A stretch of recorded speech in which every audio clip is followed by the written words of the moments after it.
everybody, welcome back to my channel. I hope you're all doing really well. Sorry, every time I do a video I have to apologise that it's been such a long time. No issues with my throat whatsoever until I started talking. We move. Anyway, yeah, it's been ages since I last caught you guys up. I haven't done any new videos since Saw 10 come out. Do check out my review for that if you haven't already. I had such a blast with that movie. But I thought the best way to catch you all up on what I've been watching in terms of new releases was to rank every new release that I watched in October. Obviously it's going to be quite horror centric just because it's October. A lot of the releases were horror movies, but I've got a couple in here that aren't, so hopefully it's still relevant. But I know you guys are the same as me and you like to stay spooky all year round. So without further ado, I'm just going to get straight into it. I won't go too much into like the plot or anything like that, just because we do have 12 movies to talk about today. I'll just give like a brief summary of what I thought about the movie, and definitely comment down below and join in with the chat if there's any in here that you want to talk about. If you liked, disliked, you can even rank your movies. I'd be down to see those too. So in 12th place, we do unfortunately have Pet Cemetery Bloodlines. I'm a really big fan of this franchise. The first one obviously is the best. I haven't seen the second one. That is on my radar. I do need to watch that. I even don't hate the Jason Clarke remake as well. It's not my favourite. So the Jason Clarke remake, the 2019 remake. It's not my favourite horror and it's definitely got its issues, but I just enjoy the idea so much. Unfortunately, Bloodlines was such a letdown. I was kind of excited to go back and look at kind of like Judd. He's my favourite character from the book and the film. So I was kind of excited to see him kind of growing up and experiencing the Pet Cemetery for the first time. But I found Judd really boring as a character. He didn't have his quirks and the accent that makes him so much fun, like in the book and the movies and stuff like that. He just didn't have any of his charm. Also, it's got all these really big stars in it, like Pam Grier's in it, Henry Thomas is in it, and they don't make use of their star power at all. In terms of the actual horror itself, it's pretty few and far between, to be honest. There isn't much horror in here at all, which is a bit of a shame. And the movie kind of starts after the Pet Cemetery is used, so we know what's going to happen. We know what the horror is, so it doesn't actually do anything to make it seem worthwhile. I was really excited to see Judd. He was a bit disappointing, and the movie starts after someone's already been buried and come back to life from the Pet Cemetery, so it feels like it starts in the wrong place. A little bit of a letdown. In 11th place, I'm so sad about this. It was literally one of my most anticipated movies of the whole year. And fun fact, it was actually the first movie I ever put on my Letterboxd watch list back in like 2018 when I downloaded the app. I am unfortunately talking about Five Nights at Freddys. I did review this for Film Focus Online, the online publication I write for, and I've always got them linked down below. Same with Pet Cemetery Bloodlines, I think. So anything in this video that I talk about, I either reviewed properly for Film Focus Online, or I've got some more in-depth thoughts on my Letterboxd, which is also linked below. So if you want to know a little bit more about what I thought that's a bit more, you know, I've put more time and effort into it, then definitely check those out. But yeah, Five Nights at Freddy's was such a disappointment to me. There was no horror. I didn't kind of realise that it would be a PG-13 sort of vibe. Great entry-level horror if you've got like young horror fans in your life or you want someone to get into horror. I think it would be a good one for that. But if the younger audience that have been watching the gameplays on YouTube and even playing the games themselves, which a lot of them have, the games are scarier than the movie, so I feel like they could have thrown a little bit more horror into the mix and it probably would have been okay. The thing that makes the game so fun and so terrifying and why we all love it so much is the jump scares. This film doesn't have any. It completely loses what makes it so fun and gives it that edge. The design of the animatronics, I will say, is fantastic. And the setting of Freddy Fazbear's Pizza is so immersive. It feels like you're stepping right into the game and I love them for that. All the set design and everything, it's perfect. I couldn't have asked for anything more. I used to play this game a lot when I was a young teen and it just felt like stepping back into that. I really enjoyed that. On the flip side of that though, like I said, there's very little horror, so it tries to appeal to a younger audience. But then it has really dark and heavy themes like grief and stuff like that, and missing children getting kidnapped. And I think that's actually kind of too heavy for the young audience that it's trying to tailor it to. So I really, at this point, I just don't get who this movie is for. it tries to pack way too much lore in, whereas really there's enough lore in the first game, to probably do the movie justice and give a decent amount of runtime. Josh Hutcherson was good, Elizabeth Lail was fine. They didn't give career best performances, though it was nice to see them both on the screen. Obviously, I was really excited to see Matthew Lillard, and he does deliver. He doesn't get as much to do as I kind of hoped he would, but he's there and he's doing his thing, and it's really fun. I think that's all I'll say on that one. Pretty disappointed. Oh, by the way, if you wanted to know, Pet Cemetery Bloodlines and Five Nights at Freddy's, I gave 2 out of 5 stars. In 10th place, we have VHS 85. I really enjoyed this whole franchise, to be honest. Like, every entry in the franchise to me has some really good shorts and some really bad shorts. VHS 85 was a disappointment to me mostly because I disliked more of the shorts than I liked. You've got some really good directors in here, specifically Scott Derrickson, who obviously recently directed The Black Phone, and we all love him for his work on Sinister. His short is really, really good, and it's really unique, and it's something I would have actually really liked to see in a feature, so it's a shame it was kind of shoved into the VHS franchise, really, because I feel like it could have stood on its own and been something really intriguing.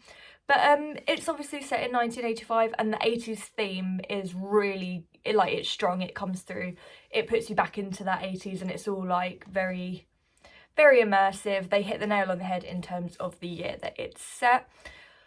Oh, the shorts, a lot of it is like cosmic horror, and that's not my favourite subgenre of horror, so I really struggled to kind of get along with it. I don't want to spoil the shorts, I want you to go into them all blind, but there's one in the middle that I freaking hated, like I really couldn't get on board with it, and it's just a woman basically saying things for like 10-15 minutes, and it just dragged and it was really boring. The overarching kind of story that brings them all together I found was weak as well.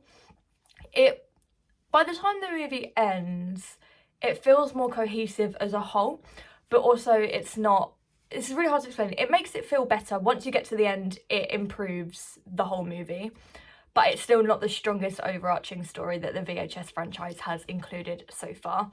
There's also a story in here that I really, really liked. I think it's like the first one or maybe the second. It's been a while since I watched, but it starts to get really, really, really good, and then it finishes, and I hate it when that happens, so it's such a shame. A couple of these I think could have been fleshed out more. They could have sped up with the horror a little bit more because there's not really much horror in here. So I was a little bit disappointed by that. So for a spooky season watch, it didn't really deliver what I was looking for. I did rate this one a 2.5 out of 5. The next one, oh my god, I swear we're going to get to some good ones soon, I promise, but a lot of these were kind of disappointing to me. So the next one to talk about, which is number 9 on my list, is The Exorcist Believer. I didn't hate this movie, okay, far from it. I enjoyed it a damn sight more than I enjoyed VHS 85. I love Leslie Odom Jr. His performance was great. My main disappointment with this movie is, if you've seen the trailer, you've seen the movie. I do try and steer clear of trailers when I can, but because I was quite intrigued to see what David Gordon Green was going to do with these, I did watch the trailer, and it showed all the scary bits, and there was no scares that were any surprise, so that was such a shame. I think the movie was too long for what it was. The runtime was just too long, and it got really boring in places, which a horror movie shouldn't be, especially an Exorcist film. Another thing, I don't want to go into spoilers here, I know it's been out for some time, but they brought a legacy character back. Obviously, if you've seen the trailer or you've seen the movie, you'll know who they bring back. And they just do her so freaking dirty. To the point where I was actually annoyed because I felt like they disrespected her as a character and an actress. The actress has spoken out about this, how she didn't really want to do it anyway. And I think that kind of shows too. But yeah, they gave her a bunch of money to a charity or something, and then it made her think, oh, do you know what, yeah, I'll do it. They completely shit all over her character within the first scene that she's in, by the way. And it just makes it feel really unnecessary that she was in the movie in the first place. I kind of feel like David Gordon Green made use of the returning characters in his Halloween trilogy, but this one, it was just cameo for cameo's sake, really, and that was such a shame. I'm really upset with what they did with her character. Aside from that, I think there's some really good, like, the makeup effects and stuff on the two girls when they get possessed is really good, and they are quite creepy. There's a lot of creepy, like, dialogue and stuff like that, and it definitely has that fear factor, but a lot of it was spoiled for me in the trailer, so I couldn't really enjoy it too much. It's too long, it was a little bit boring, and I just don't know if this was the right story for David Gordon Green to tackle. I feel like he's much better in the slasher genre. What makes The Exorcist so enjoyable is like the religious stuff behind it and the really deep themes, but the new one just lacks that entirely, unfortunately. So that was a 2.5 out of 5 as well. I was very disappointed with that. So number 8 on my list is going to be really funny to talk about because basically the film sucks. But I had so much trashy fun with this film that it keeps playing on my mind now and I actually can't forget about it. The film I'm talking about is Dark Harvest. It came onto Amazon Prime kind of like early mid-October. So if you haven't checked it out already, I would actually recommend it.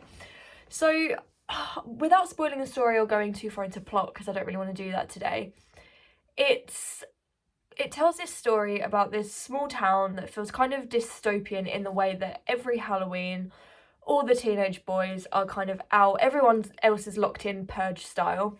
And all the teenage boys of the town go out and they try and defeat this pumpkin-headed villain. I think he's called Swordtooth Jack or something like that. So he's basically it's like Pumpkinhead, basically. He's got like a pumpkin for a head. So yeah, all these teenage boys are trying to kill this villain before the sun sets or rises or something like that. Like I say, it's been a while since I've seen some of these. That idea, genius, love it. And it's done really, really, really well. The villain himself is quite creepy. I definitely got some fear factor from him. I enjoyed him. And the thing that makes this movie so hard to talk about is because it's so freaking cheesy. Like the line delivery and the dialogue is laughable sometimes. But the more I kind of got into that and kind of just settled with the fact it was going to be some cheesy, corny fun, the more I enjoyed it. It's got a really immersive Halloween feel, like the autumn Halloween vibes were unmatched. There's pumpkins everywhere, it's dark, it's got that like, it's kind of set in like a cornfield kind of setting as well, so it feels a little bit like Children of the Corn in that sense. The performances are fine, you know, they're not the best, career best so far, but they do what they need to do, and there's also some really deep themes in here as well, and I kind of felt emotional at the end when more kind of comes to light about this villain. And yeah, there's a lot of deep themes in here and I really like how they were explored. So I did rate this movie 3 stars out of 5. Part of me thinks that is too high for the movie because it's, on the surface, it's not good, like the movie is bad.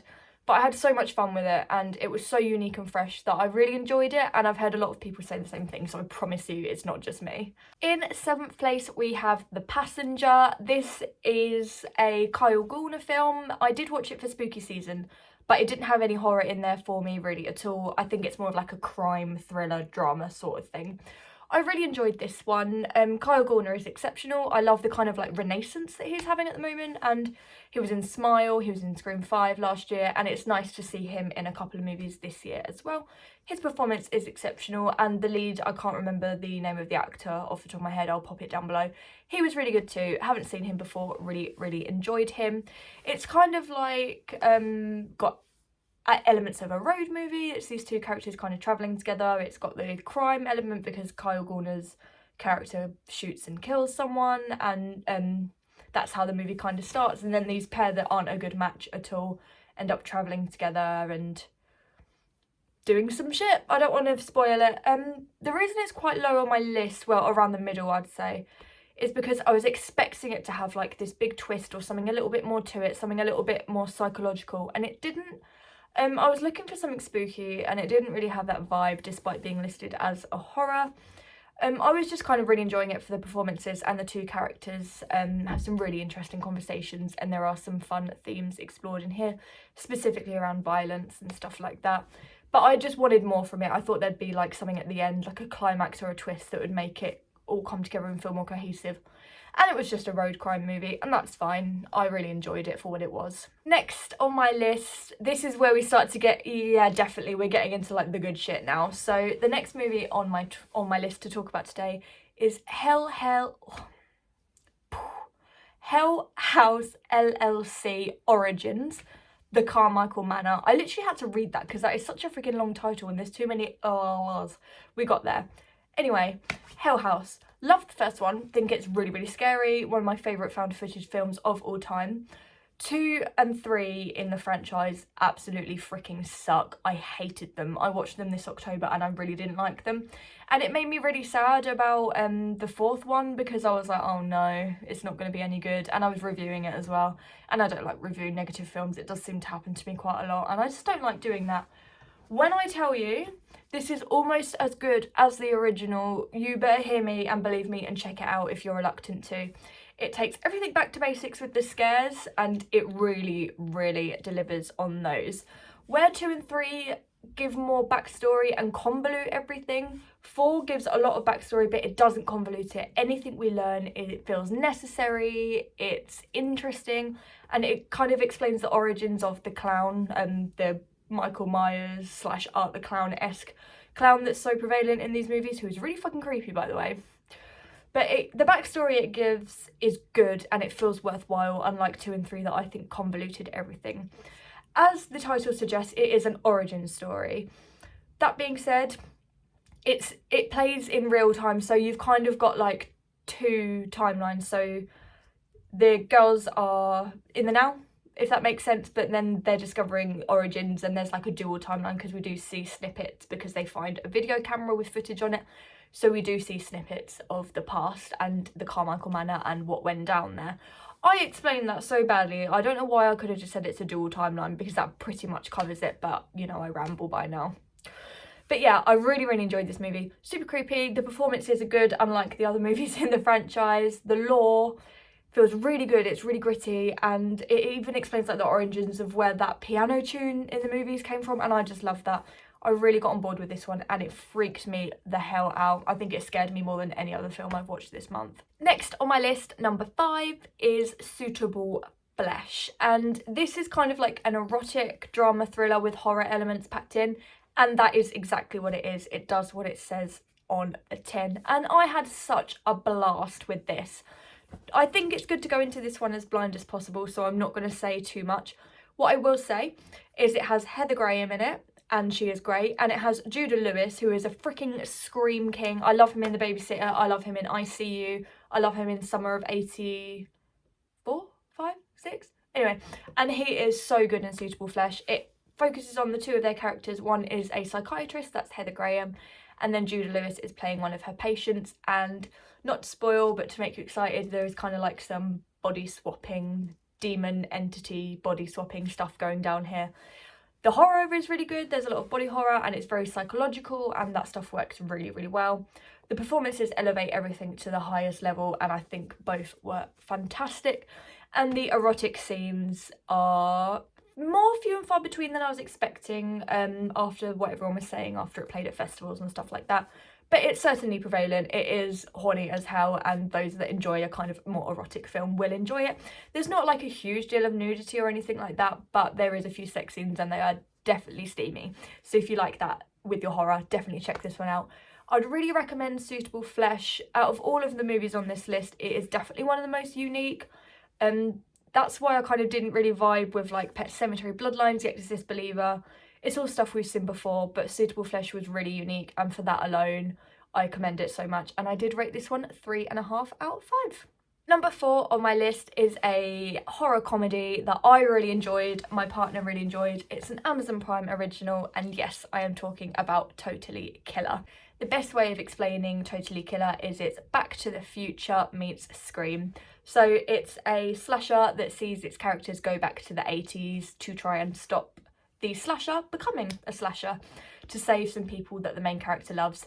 Our main character is played by Kenan Shipka, and she is amazing. I've always enjoyed her, but it's really nice seeing her take the lead on a movie, and she was fucking awesome. I loved her. The humour worked so well. The kills as well were really quite gory, and it didn't hold back with the kills. They were quite gnarly, to be fair. So that blended with the comedy gave it that really good tonal consistency of horror comedy. Both worked a treat. The only thing I wasn't super keen on was the whole reveal in the end. I found it very predictable, and it's kind of the answer that you think, oh no, it won't be them because that's too obvious, and it is, which is a bit of a shame. Me and my partner kind of worked it out within the first 10 minutes. Not only is it predictable, it's really lackluster. Don't go into this kind of slasher murder mystery focusing on a murder mystery because that bit will let you down. Just go in to have some fun, go for the 80s humour, the 80s soundtrack, it's all there, the 80s stuff is really, really fun. And go for Kiernan Shipka, she is awesome. I highly recommend Totally Killer. I did give this one a 3.5 out of 5 as well. Number 3 on my list is not a horror, it is I don't know if it's a psychological thriller, I'd say it's a drama thriller, and I am talking about Netflix original Fair Play. This was really, really good, and I wasn't expecting it to be, A, because it's a Netflix original, and B, because it was like an erotic, steamy kind of drama thriller centering on a couple that work in the same place and they're both kind of going for the same promotion. So there's a lot of like heated steaminess and like violence and stuff like that. It was really good. The erotic scenes delivered. Phoebe, I don't know how to say these people's names properly, this is going to be great. Phoebe Dynevor from Bridgerton, she was amazing. And then it's got Alden Ehrenreich. I'll put pictures of them, I'll put their names. I'm butchering this is so embarrassing. But both of the performances were really, really good. They had amazing chemistry when they were like in love and steamy and sexy. Their chemistry was really good. And then when they were literally at each other's freaking throats, it was really scary, honestly. They had so much chemistry in any setting. The film is very twisty, very turny, and it's welcome. They're all really good twists. It all feels worthwhile. Kind of loses its way in the last act because I think it goes a little bit too off the rails with what happens between our characters. It's a little bit far. And some of the dialogue is very, you know, basic, standard, but the way the actors deliver it does kind of make it better. So it's not the best written movie in the world. I don't think it has the best ending, but for a Netflix original erotic thriller drama, definitely recommend it. Really hot, really steamy, lots of twists and turns, very dramatic. Definitely recommend. In second place, we have Shudder original When Evil Lurks. This was absolutely brilliant. I absolutely loved it. I gave it 4 stars out of 5. It's one of the best horrors of the year so far, and it's one of the best movies, obviously, that I watched in October. New watches, new releases, and old stuff too. I absolutely loved it. It is a possession story, but it's done really, really differently, and it kind of merges together possession with like zombie virus outbreak. Them two merged together. It sounds messy, but it's actually a match made in heaven, and it works really, really well. The horror elements are solid, and there's some really, really gross body horror / gore in here that really did get to me. It's really freaking gross. In the first like 10 minutes, I was like, you know, it worked. It was really, really good. And it doesn't hold back either. Like how a lot of horror movies kind of hold back on what they do to kids and stuff like that, this one doesn't. No holds barred. It's crazy. It's very, very violent. It's very, very gory. Highly recommend this one if you have a Shudder. I think it's worth getting a month of Shudder alone just to watch this film. It's really scary. It's a possession horror that dares to do something different with the possession subgenre, unlike movies we've spoken about earlier. Even Five Nights at Freddy's kind of comes under that really, but Five Nights at Freddy's, Pet Cemetery, The Exorcist Believer, bog standard possession movies. When Evil Lurks dares to be different, and it pays off. The setting is really unique and interesting. The performances are exceptional, and it just delivers an experience that I've never had before, so I really enjoyed it for that. In first place, thanks for sticking with me. I am so rambly today. I've got such a headache. I'm gonna lay down after I film this. In first place, obviously, I have, you say it. Yes, it's Killers of the Flower Moon. Not only is this my favourite film of October, it is my favourite film of 2023 so far. I really wanted to do a video on this, but I just didn't get around to it at the time. There is so much to say about this film. It is outstanding. And I would sit here forever if I was going to tell you all the things that are so good about it. I'll just highlight the key fucking points, right? Because honestly, the performance is absolutely insane. Leonardo DiCaprio, Robert De Niro, not career best, but close. But Lily Gladstone stole the show. She is absolutely amazing. She's nuanced and powerful at the same time, and I really admired her for that. I really hope she gets nominated for an Oscar because she honestly deserves it. Performances are all there. Settings, cinematography, all there. Like, it's shot so beautifully. The ending is amazing. It's just... Martin Scorsese is so far in his career, and him and his cinematographers and his team still work so hard to bring something unique It has all his filmmaking flavours in it that I really love, but it still feels different and he's still trying to do something different, and I really respect that. The script is absolutely second to none. It's 3.5 hour long flick that is pretty dialogue heavy, and it is never boring. I was invested, I was involved 24/7. Every line I was hung up on, every word spoken is important and it spurs the plot forward. Oh, Scorsese and the team are just a freaking genius. I think this might be... I definitely need to rewatch some Scorsese, and I haven't seen all of them, but it's definitely one of my favourite of his. The story being told is really harrowing and heartbreaking and really important. So definitely have a pack of tissues next to you if you haven't seen it yet, but do watch this film because the story being told is absolutely incredible. It's so important, and it's a piece of American history that not many people know, especially us Brits over here. We don't have a clue about this shit. So thanks to Scorsese for bringing it to light. I know there's been a lot of conversations and stuff about whether he should have been telling the story or not, and I'm not going to go into that today. That's not what this video is for. But truth be told, I'm glad he told this story because it's something I didn't know about, and I think he done it justice. It showed who the true villain was, and it never hid that. I think any other filmmaker might have made this like a murder mystery, like we're trying to find out who is killing the Osage people. But the fact that we know from the minute the movie starts who it is and kind of why they're doing it, it just makes it feel so much more harrowing and impactful and emotional. I really, really enjoyed this film and everything it had to offer. I will be rewatching. Despite its 3.5 hour runtime, I did not feel it whatsoever. The performances, cinematography, the original score, just everything about it is absolutely outstanding, and I cannot wait to watch this again. If I go out of the year with this one as my favourite, I will be a happy little bean. Amazing! That is everything. That is all 12 movies. I rambled a lot more than I wanted to there, so thanks for sticking with me. I'll have some more videos coming up for you soon. I know I say that all the time, but I actually will. I've got some really good ideas. I've got a bit of time on my hands as well. I'm feeling extra motivated to create some content for you guys, so hopefully you stick around. Hopefully you enjoyed this video. Do give me a thumbs up and a comment down below about anything you want. It really does help boost my channel. I'm a small channel, so any support I do really appreciate. If you love hearing me ramble about movies, do subscribe. I've got some really cool stuff coming up. And yeah, everything's linked down below as usual. I will see you guys soon. Bye.